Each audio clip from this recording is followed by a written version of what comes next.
Madame, monsieur, bonjour, bienvenue dans 52 minutes avec. La poésie est tout ce qui reste talent pour proclamer sa dignité, a écrit notre invité d'aujourd'hui. Un homme, un tribun révolté, un poète, un écrivain, un penseur qui a voué toute sa vie, toute son œuvre à la revendication de la dignité pour lui et pour ses frères dans l'humanité. D'après lui, le seul voyage qui en vaille la peine, c'est le voyage au centre de l'homme. Et l'humain, dans l'homme, doit triompher de la barbarie. Son œuvre richissime, inspirante, singulière, qui s'étend sur des décennies, est un prolongement, une sublimation de ses nombreux combats. L'éthique est au cœur de son œuvre autant que l'esthétique. Il dit l'homme tel qu'il est et tel qu'il aimerait qu'il soit, un homme meilleur dans un meilleur monde. Sa poésie est une leçon d'amour et d'espoir dans un monde de plus en plus indifférent, égoïste, cynique, perdu. Une poésie émaillée de notes d'humour et de beaucoup d'autodérision. L'amour et la poésie sont selon lui nos seuls remparts contre le désespoir. Attentif à toutes les rumeurs du monde, notre invité se définit lui-même comme un veilleur de la condition humaine, un intellectuel citoyen qui écrit avec la vie et avec sa vie, avec nos vies, celles de ses semblables, ses frères dans l'humanité. Le poète n'est pas en dehors de l'histoire à rêvasser dans sa tour d'ivoire à l'affût d'une quelconque inspiration. Il est investi d'une mission, un engagement contre l'injustice, les abus, la répression. Un militant de la première heure, il est de la cause palestinienne, des droits de l'homme, des droits de la femme, de l'accès à la culture, le combat pour les libertés de conscience et toutes sortes de libertés individuelles. Il n'a jamais cessé, même dans les moments les plus sombres de sa vie, d'être habité par une fervente foi en l'humanité, une foi consciente, lucide et débarrassée de tout utopisme naïf. Ses rêves sont ceux du monde tout autant que ses failles, ses fêlures. Son œuvre est inépuisable, universelle. Son écriture est faite de création et de réflexion. Ses formes d'expression sont nombreuses, romans, essais, poèmes, pièces de théâtre, traductions, mais elles portent toutes le même écho, la même ADN, les mêmes tropismes.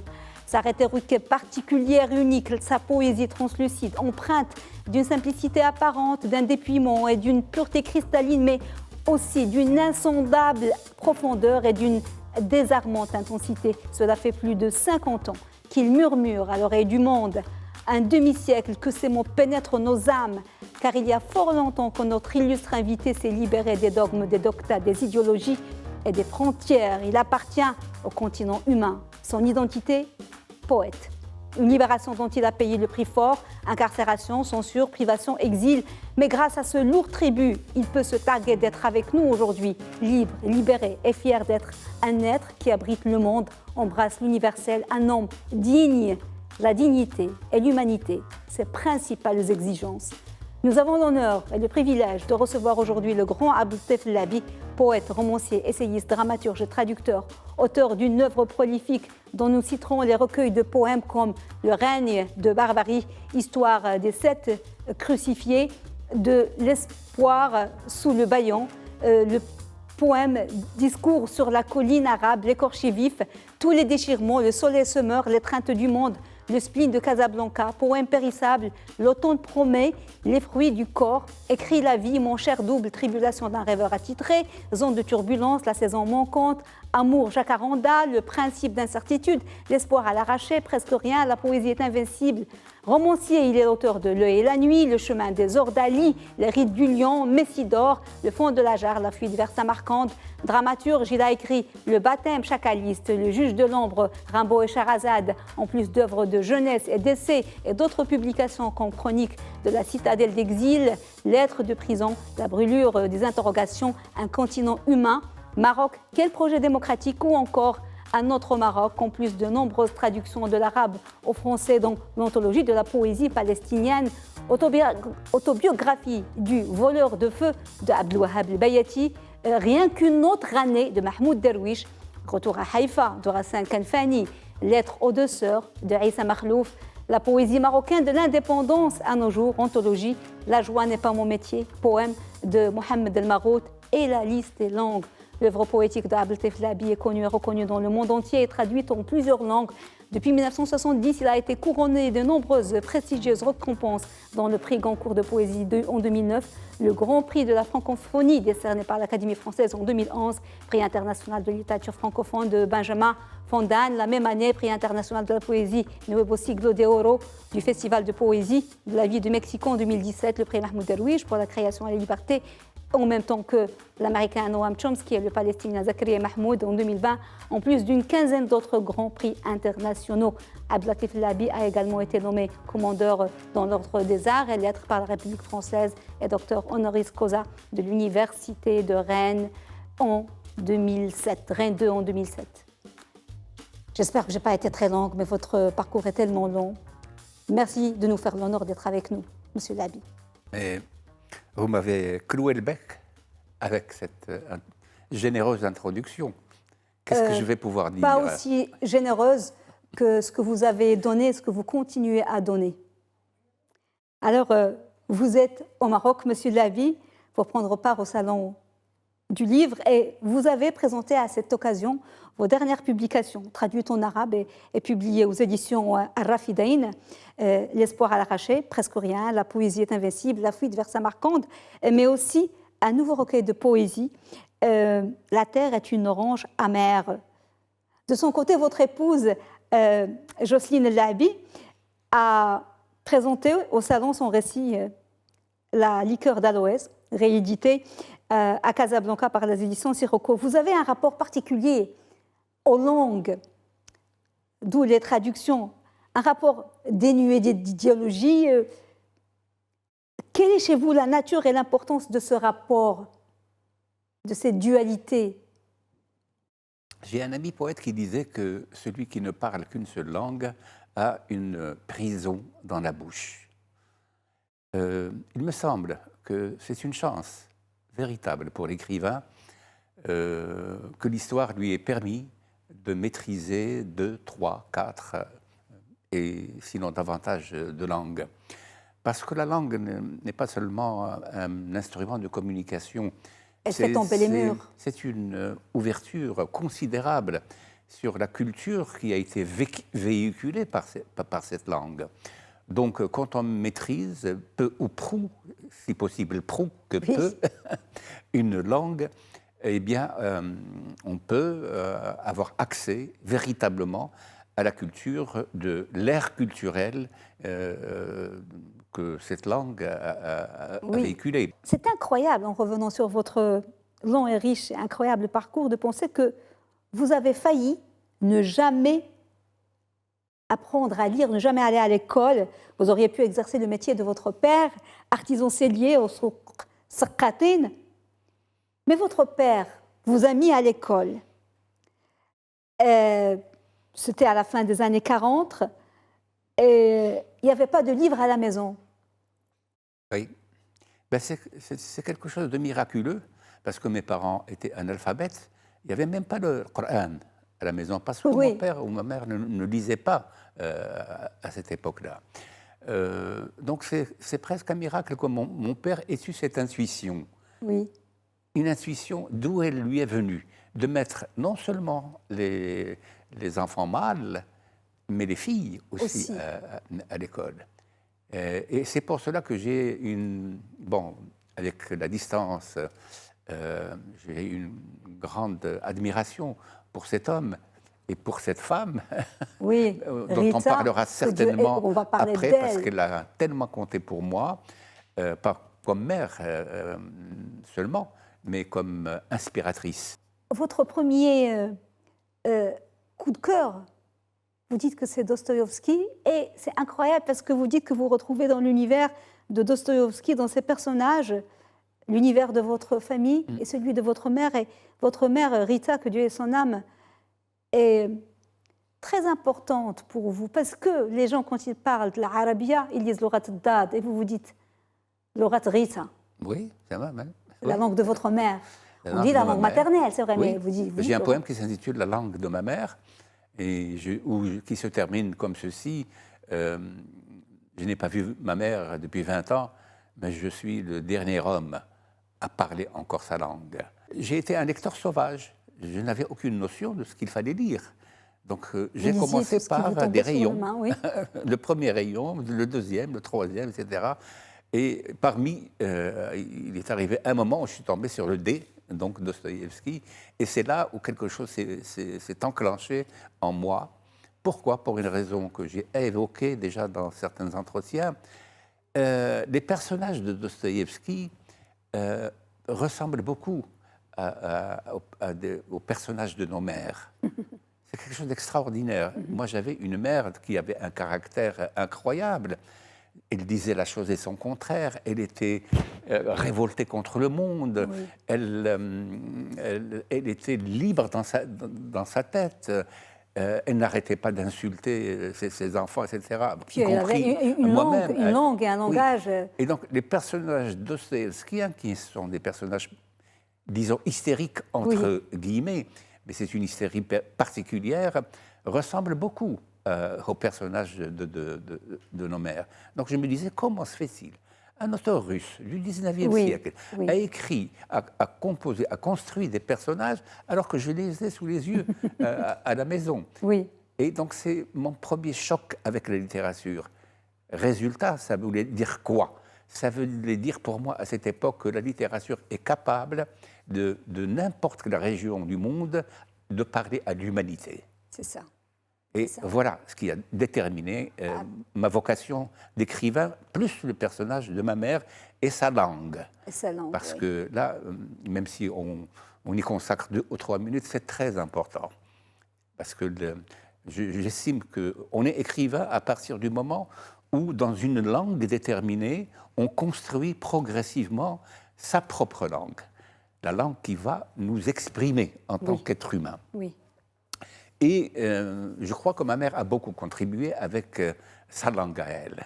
Vous allez découvrir la littérature par le roman, mais vous allez être très vite happé par la poésie. Oui. Comment et pourquoi? Je ne sais pas, parce que la poésie est un art plus personnel, plus proche de la sensibilité de chacun d'entre nous. C'est-à-dire, on n'est pas obligé d'inventer tout un monde, des personnages, une histoire, tout cela. On part de quelque chose de très précis, qui nous impressionne, qui nous touche, qui nous bouleverse, qui nous ouvre une petite fenêtre sur un monde que nous n'avions pas vu auparavant. Oui. Et tout cela peut se faire en quelques lignes. C'est ça la grandeur de la poésie. Oui. On n'est pas obligé d'écrire des centaines de pages. Intense et lapidaire. Voilà. Donc, ça vient, j'allais dire, presque naturellement, notamment aux jeunes. La plupart des jeunes écrivent la poésie. Après, ils abandonnent. Parce que... donc, vous êtes resté fidèle à la poésie. Moi, la poésie a finalement, petit à petit, devenu mon art majeur. Dans un de mes derniers livres, je parle même de « Elle est ma religion », en quelque sorte. Et oui, mais c'est très important quand vous parlez de religion, parce que ça m'amène à parler de la langue française. C'est une langue que vous n'avez pas choisie, mais dont au final vous vous êtes approprié, que vous avez dompté, façonné, pas comme un pervers narcissique, mais en l'enrichissant. Vous avez un jour donné une jolie métaphore, c'est comme un mariage arrangé, mais on découvre l'amour après. Oui. Et après, vous avez découvert l'amour de cette langue. Et après, vous en avez sorti cette poésie justement singulière, qui ne ressemble à aucune autre, auquel vous apportez votre culture arabe, andalouse, berbère, juive. Mais vous n'êtes pas de ceux qu'on parle d'origine, qui se prosternent devant la langue française. Écoutez, merci de le rappeler aux lecteurs, à nous celles qui nous regardent, parce que ça ne se dit pas souvent. Et que vous ayez constaté ça chez moi me comble d'aise. C'est vrai que j'ai contaminé la langue française avec mes langues arabes, à savoir la langue populaire de la ville de Fès des années 40-50, et avec ce que j'ai par la suite repris à mon compte de la langue arabe classique. Donc j'ai introduit dans la langue française un certain nombre de tournures, d'expressions, etc. Et je ne suis pas le seul, et je trouve que cette démarche est tout à fait intéressante. J'ai comme confrère dans cette aventure un écrivain martiniquais qui s'appelle Raphaël Confiant, pour lequel j'ai une grande admiration. et qui n'est malheureusement pas aussi connu que d'autres écrivains antillais. Raphaël Confiant a commencé à écrire dans la langue locale. Oui. Il a écrit 5 romans. Après, il est passé au français. Mais il a apporté avec lui, si je puis dire, comme arme et bagage, la langue populaire et il l'a introduit dans la langue française, qui donne une nouvelle langue. Oui. Rien à voir avec le oui. français tel qu'il est écrit par un écrivain hexagonal. Oui. Donc c'est une langue nouvelle. Et je crois que c'est, je l'ai dit tout à l'heure, c'est-à-dire qu'un écrivain invente une langue qui lui soit propre, ça, c'est le signe qu'on a affaire à un événement. Exactement. Alors, on va marquer une pause pour la rubrique Objets, et ça va être l'occasion de parler de vos livres Objets.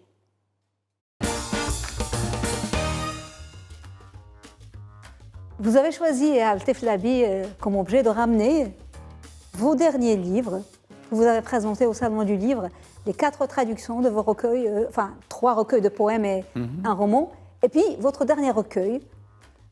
On va les voir apparaître sur l'écran et on va les voir aussi, si on peut les montrer. Mais pourquoi d'abord les livres en arabe? Ce sont les 4 derniers livres que j'ai publiés en français, qui ont été traduits presque simultanément en arabe.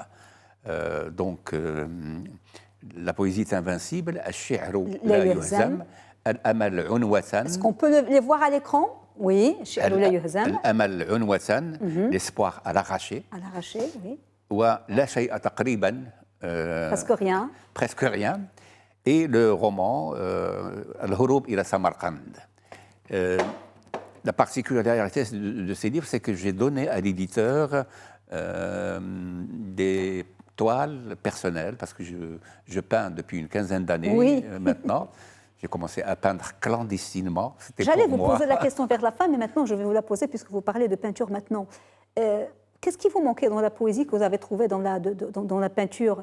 Il vous manquait encore quelque chose? La peinture, on peut dire l'indicible. Pourquoi avoir recours à la peinture? Il me manquait d'écrire de la poésie en silence. Oui. Voilà, ça me suffit comme réponse. Oui, ça me suffit aussi, et je comprends. Bon. Donc voilà. C'est la singularité de ces 4 livres, de ces belles couvertures. Moi, je trouve que c'est une réussite. J'en suis très fier, disons-le, tout simplement. Et ça me tient à cœur parce que depuis toujours, personnellement, je tenais à ce que j'écrivais en français puisse exister en arabe. Et c'est une longue histoire. Bon. Ça a commencé en Syrie avec un éditeur syrien qui a publié une bonne partie de mes œuvres, mais il y a eu ce qu'il y a eu en Syrie, tout s'est arrêté. Et là, depuis 2 ans, j'ai trouvé un autre éditeur irakien, mais qui travaille à Beyrouth, qui se dit prêt à publier l'intégrale de mes œuvres littéraires en arabe. Voilà concernant les derniers livres en arabe. Oui, et puis grâce à vous, on a traduit l'anthologie de la poésie palestinienne et même de la poésie arabe. Alors là, c'est un pan de mon activité d'écrivain. Oui. Et peut-être ce qu'on pourrait appeler d'intellectuel engagé ou concerné, peu importe comment on l'appelle, le concept. C'est-à-dire, pour moi, par exemple, la tragédie du peuple palestinien, qu'est-ce que je peux faire pour dire mon mot là-dessus? Mais je n'avais qu'une chose à faire, c'est de traduire les poètes palestiniens qui disent le mieux cette souffrance, cette tragédie, qui essayent justement, notamment la génération de ceux qui ont, la première génération, qui ont construit l'identité palestinienne véritablement, qui ont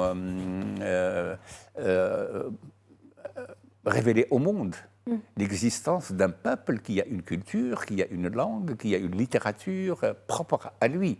Donc, pour moi, le fait de traduire les poètes palestiniens était ma contribution, à cette entreprise-là. Et c'est un travail que j'ai commencé en 1970, ma première anthologie. Ensuite, 20 ans après, une deuxième anthologie. Et la dernière, je ne l'ai pas malheureusement apportée parce que tous mes exemplaires sont partis. Alors, on va revenir à votre jeunesse, parce qu'on vous a imposé le français comme langue d'enseignement. Et puis à l'université, vous vouliez faire philosophie. On vous a imposé de faire langue et littérature française parce qu'il fallait des étudiants dans ce département. Vous en êtes accommodés. Et puis vous avez fait quelque chose de très important. C'est parce que vous avez lancé le théâtre universitaire. Les gens oublient ça. Oui. C'est une époque... Non, c'était une très belle expérience. Oui. La création du théâtre universitaire marocain par un monsieur qui s'appelait Farid Ben Bark. À l'époque, c'était un grand réalisateur de théâtre. Hachmi Ben Amar aussi, qui était un comédien. Et puis, moi-même. Et c'est important parce que nous avons travaillé sur un théâtre d'avant-garde pour la première fois au Maroc. Bertolt Brecht, Fernando Arrabal, personne n'avait jamais pensé à aller jusque-là. Oui. Et puis, l'autre événement important pour moi dans cette expérience, c'est la rencontre avec Jocelyne, mon épouse, qui va devenir mon épouse. C'est qui vivait à Meknès. Qui faisait ses études après le baccalauréat. Oui. Et donc, on s'est rencontrés à Rabat dans le cadre du théâtre universitaire marocain. Et depuis lors, on ne s'est plus quittés. Oui. Ça va faire bientôt 60 ans. Oui. Si on enlève la parenthèse des 8 ans et demi où nous étions séparés physiquement, mais elle était mais pas, jamais mais pas spirituellement. Présente, oui. Voilà. Là, on voit une magnifique photo de vous avec Jocelyne.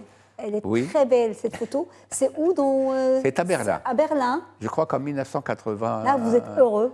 Juste après la chute du mur de Berlin. Ah oui, juste après. Oui, oui. Donc, vous avez aussi fait un peu de radio. Vous avez fait animer vous avez fouillé une émission les archives, littéraire. Oui, ben c'est je fais mon boulot. Vous avez animé quelque temps une émission... Il y a 2 émissions littéraires que j'ai animées avec Jocelyne. Oui. On a créé, la première s'intitulait Dialogue. Non, elle s'intitulait Un livre au soleil. Donc c'était, je ne sais pas, 5, 6, 7 ou 8 émissions qu'on a faites ensemble. Oui. Elle lisait des textes et moi je faisais le commentaire, en quelque sorte. Et puis après, on a créé une émission qui s'intitulait Dialogue, au pluriel. Une émission littéraire qui s'est arrêtée à un certain moment parce que ça déplaisait, disons, la dernière émission déplaisait à l'administration de la radio qui nous avait permis cela, donc ça s'est arrêté comme ça. Ça a commencé, c'était les prémices. Alors, vous avez commencé à écrire très jeune des poèmes, et puis vos poèmes de jeunesse entre 63 et 66 sont des summums de puissance poétique, de fougue. Ce sont je ne sais plus qui a parlé de véritable putsch linguistique et stylistique. Par la suite, le génie est resté le même, mais même si je sais que vous n'aimez pas ce mot, mais votre verbe s'est assagi. Elle a pris de la maturité. Il y a moins d'impétuosité, mais peut-être plus de réflexion, de philosophie. Est-ce que vous regrettez la fougue et l'ouragan de vos poèmes de jeunesse, des poèmes géniaux, précoces, qui sortaient des tripes? Qu'est-ce qui fait qu'ils étaient aussi puissants? Est-ce que c'est le contexte? Est-ce que c'est l'histoire? Je dirais que la Terre a tourné. Oui. Depuis l'époque où j'ai écrit Le règne de barbarie. Le règne de barbarie. Qui réunit les textes dont vous parlez entre 1964 et 1966, et puis ce qui est venu par la suite. À l'époque, dans la première moitié des années 60, ça va déboucher sur la création de la revue Souffle, quand j'ai rencontré les poètes Mohamed Khaireddin, Mustafa Nissabouri et les peintres de l'école de Casablanca, Mohamed Cheb'a, Mohamed El-Melihi et Farid Ben Kahia. Donc une rencontre magnifique s'est faite comme ça spontanément, et je crois que le temps de cette époque-là a nécessité une transformation de la culture marocaine. Oui. Et il s'est trouvé que nous étions là pour opérer ce saut, justement, dans un inconnu littéraire, artistique et culturel. Pourquoi cette force, cette violence, tout cela? C'est parce qu'à l'époque, on a fait le travail que le mouvement nationaliste n'avait pas fait. Le mouvement nationaliste marocain, il s'est occupé d'obtenir l'indépendance du pays. Donc c'était une lutte éminemment politique. Et la question culturelle ne se posait pas véritablement à cette époque-là. C'est la génération qui est venue après la nôtre, à laquelle la question culturelle s'est posée, c'est-à-dire comment décoloniser les esprits, comment tourner la page de la colonisation pour créer une nouvelle culture qui réponde à nos aspirations, à notre être profond, tout cela. La culture est socle de toute démocratie. Il fallait déchirer, il fallait déconstruire, il fallait faire tout péter, excusez l'expression, pour que ça puisse se faire. Il fallait d'abord. Exactement, la transe. Et donc, c'est tout à fait normal qu'on ait ce ton dans ce texte. Les miens, comme ceux de Khaireddin, c'est Nos Noirs. C'est un très grand poème de Mohamed Khaireddin de l'époque. Mustafa Nissabouri avait écrit La plus haute des solitudes, par exemple. Les peintres ont fait un travail, parce que je veux rendre toujours un hommage à ces trois messieurs. C'est-à-dire ce qu'ils ont fait pour la culture. C'est ce qu'ils ont fait pour la culture marocaine est quelque chose d'exceptionnel. On n'a pas encore rendu suffisamment honneur à ces hommes et le bouleversement qu'ils ont apporté dans notre univers visuel. Exactement. Alors, j'aurais aimé qu'on lise quelques vers du règne de la barbarie, mais c'est long, il y a encore beaucoup de choses à dire, mais je dis à ceux qui nous écoutent et aux jeunes et aux moins jeunes, lisez le règne de barbarie et les autres recueils de la Bible. Pour faire simple, c'est-à-dire parce que lisez où ils vont lire. Moi, j'ai tenu absolument, parce que mes œuvres, j'ai 35 recueils de poésie, vous voyez, c'est compliqué, la plupart publiés en France. Quand ils rentrent au Maroc en toute petite quantité, ils sont à un prix exorbitant. Donc j'ai eu l'idée, il y a 3 ans, avec Madame Karine Joseph des éditions Le Sirocco, pour publier l'intégrale de mes œuvres poétiques en format de poche. Comme ça, on n'a plus d'excuses. Voilà. Donc, pour qu'il n'y ait plus d'excuses, c'est trop cher, etc., on a imprimé à Barcelone ce livre pour qu'il soit à la hauteur des meilleurs livres de Gallimard. Mais Abdel Flabi, quand on a envie de lire, on trouve toujours la solution. On se démerde. Il y a les moi, bibliothèques. J'ai donné au public marocain la solution. Oui, mais on n'est pas obligé d'acheter. Malheureusement, Karine, la pauvre Karine Joseph n'arrive pas à vendre ses livres à 300 dirhams, 25 recueils de poèmes. Oui, toutes vos œuvres. Oui, moins 4 ou 5, les dernières. Oui. Donc, moi, de mon côté, j'ai fait mon devoir. Et maintenant, la balle est dans leur camp des lecteurs et des lectrices. Absolument. Alors, au début des années 60, vous êtes professeur de littérature française dans un lycée à Rabat, puis vous continuez à écrire, et puis, comme vous avez dit, à 24 ans, vous vous lancez dans cette incroyable aventure, celle de Souffle, qui va dépasser très rapidement le cadre de recueil de textes. Et vous mobilisez, comme vous l'avez dit, des intellectuels, des peintres, de tous bords. Des cinéastes, absolument. Et comme vous le dites, la recherche scientifique aussi. Vous vouliez casser la baraque, tout chambouler. Et fatalement, vous allez être attiré vers la sphère politique, parce que tout est politique. Oui, mais avant cela, on a attiré aussi le Maghreb. Le Maghreb et l'Afrique. On a attiré l'Afrique. L'Afrique aussi. On a attiré même, par exemple, les Noirs américains. Exactement. Le mouvement des Noirs américains qui s'est développé à cette époque. L'Europe aussi. On était des universalistes, mais en même temps, on voulait créer pour le Maroc et le Maghreb une nouvelle culture. Oui, mais cette date de 66, où vous avez lancé Souffle n'est pas n'importe quelle date, parce que ça survenait au lendemain des répressions sanglante de la manifestation des lycéens et des chômeurs à Casablanca le 23 mars 65. Et puis il y avait aussi l'enlèvement de Ben Barka, il y avait beaucoup de choses. Et donc il y a quelque chose qu'il fallait qui sorte. Vous le dites vous-même. Dans votre bouche, ça passe mieux. Ah oui, ça passe mieux, parce que vous dites que il me faut absolument crier, cela me sauvera, crier, crier jusqu'à retrouver ma voix. Vous dites, vous êtes né en criant. Oui. Et donc cette revue, il y a eu 22 numéros en français et 8 Anfas en arabe. Elle a chamboulé le champ littéraire et culturel marocain alors qu'elle a duré 6-7 ans. Oui, et puis quand... Mais ça, on n'en est pas rendu compte tout de suite. Il a fallu du temps. D'abord, il y a eu une chape de plomb. Oui. Après, disons, ma mise entre parenthèses. Parce qu'il y avait aussi votre adhésion, vous avez cofondé Hilal Amam, avec Abraham Serfati. Donc il y a une chape de plomb qui, même à l'université par exemple, il était très difficile de faire quoi que ce soit, ni sur mon œuvre, ni sur l'expérience de la revue Souffle. Par la suite, les choses ont repris normalement, tranquillement. Et puis, c'est devenu, depuis quelques années, le centre d'intérêt d'énormément de gens à travers le monde. Oui, il y a beaucoup de livres, beaucoup de recherches, notamment beaucoup aux de États-Unis, c'est devenu une revue fétiche. Oui. Pratiquement, à telle enseigne qu'un groupe d'universitaires, maghrébins, africains, américains, etc., lance de nouveau la revue Souffle. Ah oui, ça, bon, ils m'ont bien sûr, ils ont pris contact avec moi. Enfin, j'étais très heureux que l'esprit de Souffle puisse continuer autrement.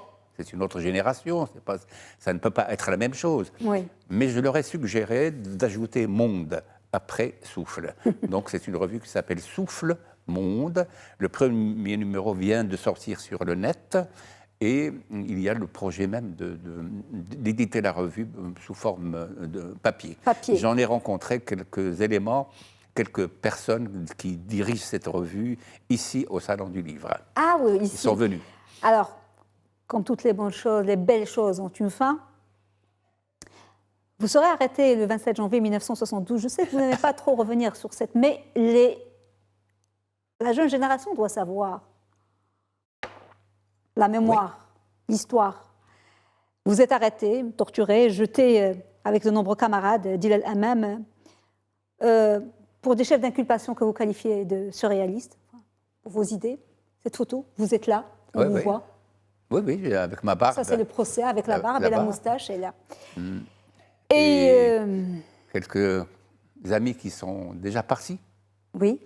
J'en compte 1, 2, 3, 4. 5, voilà. 6. 6. Souffle a servi de pièce à conviction. Oui. Lors de ce procès, on vous a accusé d'attentat à la sécurité intérieure de l'État, avec une revue, procès d'opinion, un procès expédié. Vous dites qu'il fallait nous enfermer pour immuniser la société contre ce qu'on pouvait représenter, alors que vous vouliez un Maroc... Mais c'était une époque particulière, c'était les années de plomb. Donc, en prison, non seulement vous allez vous battre pour les droits de prisonniers, mais dans votre petite cellule, des horizons incroyables, vous allez les ouvrir. Et vous allez écrire des poèmes que vous allez sortir clandestinement, vous allez vous réapproprier la langue qu'on vous a spoliée, l'arabe, et apprendre l'espagnol. Comment est 8 ans et demi, c'est facile à dire, ça, 8 ans et demi. Vous étiez loin de vos enfants, loin de votre compagne, votre moitié, l'amour de votre vie. Oui. Mais bon, c'est énorme. Oui. J'essaie de trouver des formules qui, en très peu de mots, peuvent rendre compte. Je suis désolée, c'est un peu impudique de parler de ces des fois. Oui, parce que j'en ai parlé souvent et je ne veux pas revenir non, parlons plus. Non, si on va mais parler les gens très rapidement. D'abord, je n'ai pas perdu mon temps. 2, on m'a pas détruit. Oui. C'est l'objectif. 3, le travail de l'esprit a continué. L'esprit n'a pas été brisé, il a continué. 4, jamais je n'ai été aussi proche de moi-même C'est-à-dire, jamais mes yeux ne se sont ouverts au fond de moi-même, Oui. autant que dans cette, 8 ans et demi d'introspection. situation. Je n'ai jamais autant lu de ma vie. Donc, Oui. incroyable. C'est pas le temps J'ai qui appris, manquait. comme vous avez dit, ou réappris une langue et Oui. une autre. Je n'ai jamais autant ri de ma vie lors de cette expérience. Oui. Parce que quand on est confiné comme ça les uns sur les autres, il y a des choses absolument surréalistes qui se passent et on rit. J'ai découvert, par exemple, la cuisine marocaine dans son intégralité. Parce qu'il y avait... Il y avait des gens qui venaient de toutes les régions du Maroc. Et bon, chaque semaine, ils apportaient les couffins, tout ça, et on partageait tout. Oui. Donc, on a créé le socialisme à l'intérieur de la prison. On partageait tout, donc on goûtait de tout. Vous avez redécouvert aussi une autre forme d'amour. Vous aimiez toujours. C'est une très belle histoire inspirante. Parce que l'amour est exclusivement rattaché à la chair. C'est ça. Eh bien, moi, j'ai connu un amour sans la chair. Ouais. Voilà. Et c'est une découverte très importante, parce qu'il y a, bien sûr, c'est très important, c'est l'aspect de la chair dans l'amour, tout cela, mais il y a tous les autres aspects qui sont importants, c'est-à-dire les accords, le respect, de la dignité de l'autre, l'attention, les attentions qu'on peut avoir. Quelqu'un a dit il n'y a pas d'amour, il n'y a que des actes d'amour, oui, en que des quelque preuves sorte. Et puis, bon, j'ai eu affaire à une femme qui m'a attendu pendant 8 ans. C'est ce que j'allais dire, la fidélité. Quel courage, oui. c'est glorieux. On va voir justement, on va s'arrêter à la rubrique triptyque et on va voir de très belles photos. Triptyque.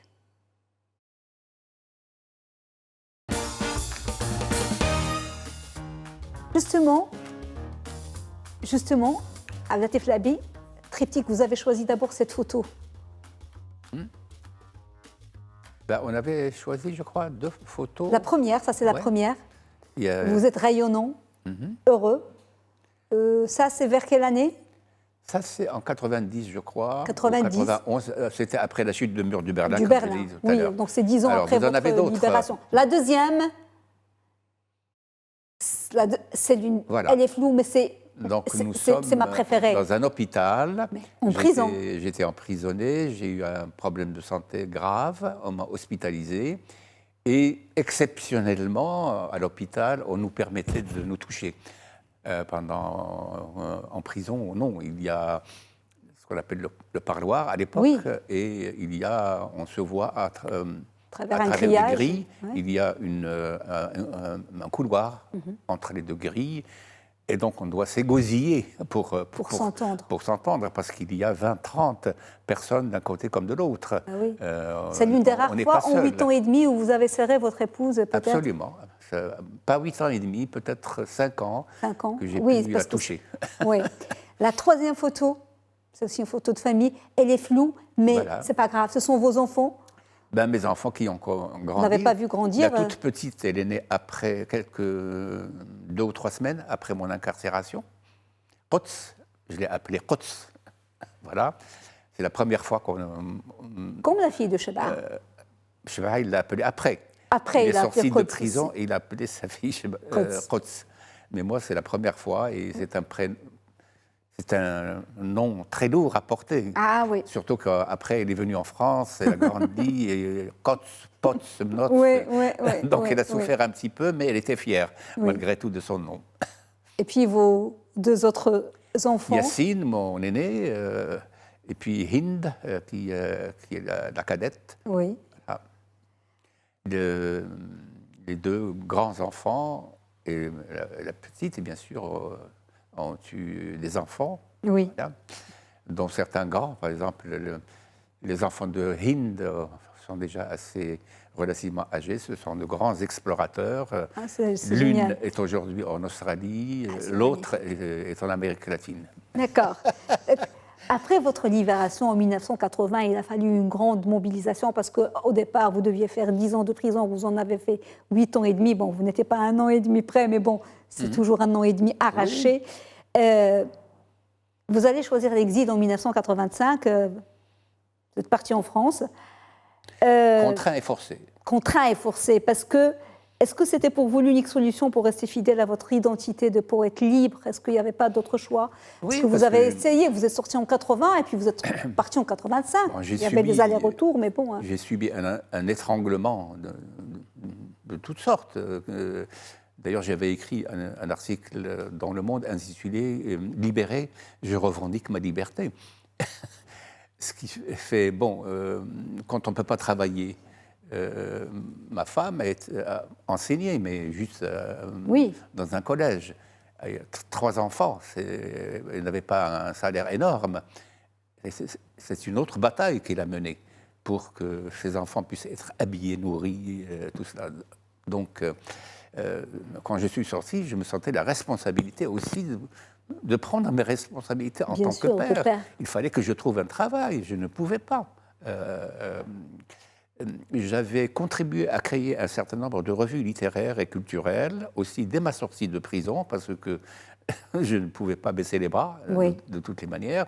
Elles ont été interdites en 1983, avec Thaqafa al-Jadida, avec El Josour, El Badil, El Muqaddima. C'était vraiment une nouvelle renaissance culturelle à laquelle je voulais participer. Donc, de tous côtés, j'ai été assiégé. Et par conséquent, je ne pouvais pas faire autrement que de partir pour exercer mon travail d'écrivain librement. Absolument. Et puis contribuer aussi au budget familial. Oui, alors, vous plongez en France, corps et âme, dans l'univers de la poésie, de l'écriture. Vous dites... de l'homme à son humanité, la poésie est le chemin le plus court. C'est pour ça que vous aimez la poésie. Et le plus sûr. Et le plus sûr. Que peut nous apporter la poésie de plus, de différent des autres genres littéraires ou autres formes d'expression artistique aujourd'hui? Moi, je sais, je pose la question, mais moi c'est une question naïve. Non, je crois que la poésie nous met... Parce que des fois, poète, des fois, ça peut être considéré comme péjoratif. C'est un poète, un rêveur, un... Ah non, mais on rêve les yeux ouverts. Ouais. C'est ça. Et vous écrivez les yeux fermés. Et j'écris les yeux fermés, comme je dis dans un petit poème. Oui. Ce qu'elle apporte de plus ou de différent, parce que le roman, c'est un grand genre littéraire aussi, très important. Je lis énormément de romans. La question n'est pas là, d'une sorte de rivalité entre le roman et la poésie. Mais chacun a son identité. D'abord, la poésie est un art premier, avant le roman. Le roman est récent, il a à peine 3 ou 4 siècles derrière lui. La poésie a existé depuis des millénaires. Oui. Donc c'est ce que j'appelle un art premier, un art qui a permis à l'humanité d'avancer. Lorsque on passe des bruits, des grognements à la parole, tout cela. Et que surtout dans les moments de crise aussi, parce qu'elle est mobilisatrice, elle fédère, elle il y a cela. Galvanise. Oui, on connaît le rôle que la poésie a joué dans l'histoire de beaucoup de peuples, quand ils étaient dans le malheur, dans la difficulté, ou autres, tout cela. Il y en a tellement. La poésie est là, elle accompagne, j'allais dire, les douleurs, les souffrances d'un peuple. Mais plus simplement, c'est-à-dire que quand on lit seul un recueil de poèmes ou quand on le déclame, ce qui est mieux d'ailleurs, c'est bien, moi je conseille toujours aux lectrices et aux lecteurs de lire à haute voix le texte. C'est différent de la lecture silencieuse avec les yeux. Je crois que le poème est un ami intime. Il y a quelque chose d'intime, de l'ordre de l'intime qui s'installe quand on lit la poésie. Parce que c'est immédiat. Immédiat. Quand on voit en 2 vers ou 3, comme ça, quelque chose qu'on savait qu'il était en nous. Mais on n'a jamais pu mettre un nom, des mots sur ce sentiment-là, cette vision-là, ce trouble-là, ce questionnement-là. Ça, c'est quelque chose de très fort. Le poète et son poème ne font qu'un, finalement. Ils fusionnent. C'est pas comme un roman. Moi, je pense au lecteur et à la lectrice. Le lecteur aussi, oui. C'est-à-dire, on peut être bouleversé immédiatement par un texte très court. Oui. Le roman, il faut 200, 300 Bah pages, oui, etc. oui. Il faut suivre les personnages. Absolument. Malheureusement, il ne nous reste pas beaucoup de temps, très très très peu de temps, mais je voulais vous poser une question. Chez vous, est-ce que, pendant l'écriture, est-ce que l'intuition l'emporte sur l'intellectualisme quand vous écrivez, l'acte d'écriture? Oui, moi, je pense que la poésie est une des formes de la connaissance. Et la connaissance scientifique, tout ça, c'est une forme de connaissance particulière qui se fonde sur d'autres critères que l'intellect. C'est ça. Sur l'intuition, sur la prémonition, sur la vision, sur, disons, le fait de surprendre le réel. Oui. De regarder les choses, même les plus banales, mais autrement. C'est-à-dire de se concentrer tellement, par exemple, sur un arbre, sur un visage. Oui. Si on peut voir la belle photo de Abdel Labé avec l'arbre, parce que je sais que vous aimez les arbres, mais vous avez aimé que les arbres aient des pieds pour qu'il puisse. Cette photo, elle est belle. Alors, 2 ou 3 questions avant de passer au chef-d'œuvre. Très important, comment vous arrivez, avec toutes ces années d'écriture, avec tous ces recueils, à toujours retrouver la fraîcheur, à renaître à chaque livre, à chaque poème, à chaque ligne, à surprendre le lecteur, à vous surprendre vous-même? Est-ce que c'est parfois douloureux comme exercice? Est-ce que ça vous hante? Oui, bien sûr, douloureux. Parce qu'on retire de l'allégresse, de la joie. Oui, mais vous avez toujours envie que ce soit autre chose. Mais absolument. Vous avez tellement écrit. Ce sont des choix qu'on fait. Oui. Il y a des poètes plus, j'allais dire, plus paresseux que d'autres, oui. ou moins rigoureux que d'autres. Personnellement, j'estime que je ne peux pas écrire un livre qui ressemblerait de près ou de loin au précédent. Oui. Je veux, quand le livre sort, que le lecteur me retrouve dans un endroit auquel il ne s'attendait pas. Ça, c'est important pour moi. Oui. Et même quand j'écris, par exemple, vous savez que quand j'écris les yeux ouverts, tout ça, et quand le poème est là, presque dans sa forme définitive. Après, bien sûr, on fait des petites retouches, des choses comme ça. On découvre mon sentiment, souvent, et je me dis, mais d'où ça vient? Comment se fait-il que c'est limite de l'écriture automatique. J'ai écrit ça? Non, pas du tout. Même ça, même pas ça. Tout. Quand on porte en soi un enfant, ce n'est pas de l'écriture automatique. Non. Oui. Pour moi, la naissance d'un poème, c'est comme la naissance d'un bébé. J'ai souvent utilisé cette image, mais elle me semble juste. C'est-à-dire, on porte en soi quelque chose, et à un certain moment, il voit le jour. Et quand vous le tenez entre vos mains, vous êtes émerveillé, l'émerveillement. Absolument. L'émerveillement, c'est très important. On ne sait jamais comment le bébé que vous portez en vous, comment il ses sera. Yeux, comment ils vont être, ses bras, ses pieds, je ne sais pas. On a débordé, mais on voit quand même. On va voir vos œuvres de peinture avant de passer à votre chef-d'œuvre, parce que vous êtes devenu peintre il y a une quinzaine d'années. On va voir quelques tableaux, et un tableau, il y a celui-là, puis il y a un tableau en particulier, il y a celui-là, un tableau, celui-là. Parlez-nous de ce tableau. Ce tableau, je l'ai peint il y a 4-5 ans, c'est-à-dire avant la guerre Russie. La guerre que la Russie a menée contre le peuple ukrainien, les crimes de guerre, les crimes contre l'humanité, les horreurs que le peuple ukrainien connaît aujourd'hui. Mais quand j'ai revu ce tableau, j'ai retrouvé les couleurs de l'Ukraine. Et puisque j'ai écrit dans mon dernier recueil plusieurs textes sur l'Ukraine, je compte faire avec ces poèmes, et ce tableau sera en couverture. D'accord. Voilà. Il est magnifique. Il y a tellement de choses qu'on aurait aimé dire. Il y a tant de choses à dire. On a débordé. On va passer à la rubrique chef-d'œuvre. On espère vous recevoir une autre fois. Et puis, que ce soit 2 heures ou 3 heures, je l'espère. Chef-d'œuvre.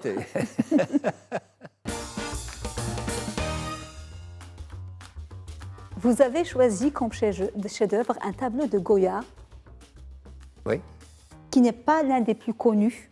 certainement. Comment s'intitule ce tableau et s'appelle pourquoi celui-là? El perro semi-hondido, le chien demi-enterré, demi-caché, en quelque sorte. Oui. Alors que, bon, Goya, il est connu pour des œuvres vraiment spectaculaires, tout ça, mais aussi pour une peinture plus classique, avec son cachet personnel. Moi, quand j'ai vu ce tableau dans un musée de Cuenca, en Espagne, il m'a touché profondément. Je voyais en ce chien moi-même. Je sentais une fraternité avec ce chien. Voilà ce qui m'a touché. Voilà. Il rejoignait la condition qui est la mienne en tant que poète, un poète qui a une vie tout à fait particulière. Voilà. Voilà, j'ai senti une fraternité avec lui. Et cette simplicité m'a bouleversé parce que bon, la peinture, souvent, quand elle est trop remplie... Il est très épuré. Oui. Moi, par exemple, dois vous avouer, Mona Lisa ne me touche pas autant. Alors qu'il y a des millions de gens qui viennent, qui font 8 000 kilomètres pour voir ce tableau. Marketing. Marketing. Alors que là... Le marketing a commencé avec Léonard de Vinci. Là, c'est autre chose. Non, mais ça, c'est notre condition à tous. On est demi-enterrés entre la vie et la mort. Et nous guette. Il y a la mort, mais il y a la vie. Justement, c'est un tableau qui pose très simple, comme ma poésie. Oui, mais qui est profond. Merci beaucoup, Abdeltef Labi. C'était un honneur et un plaisir. J'étais ravie de partager ce moment avec vous. Mais moi aussi, je dois vous avouer, très franchement, que j'ai été très heureux de discuter, bavarder comme ça librement avec vous. Vous avez touché à énormément de choses qui me touchent profondément. Merci. Vous me flattez.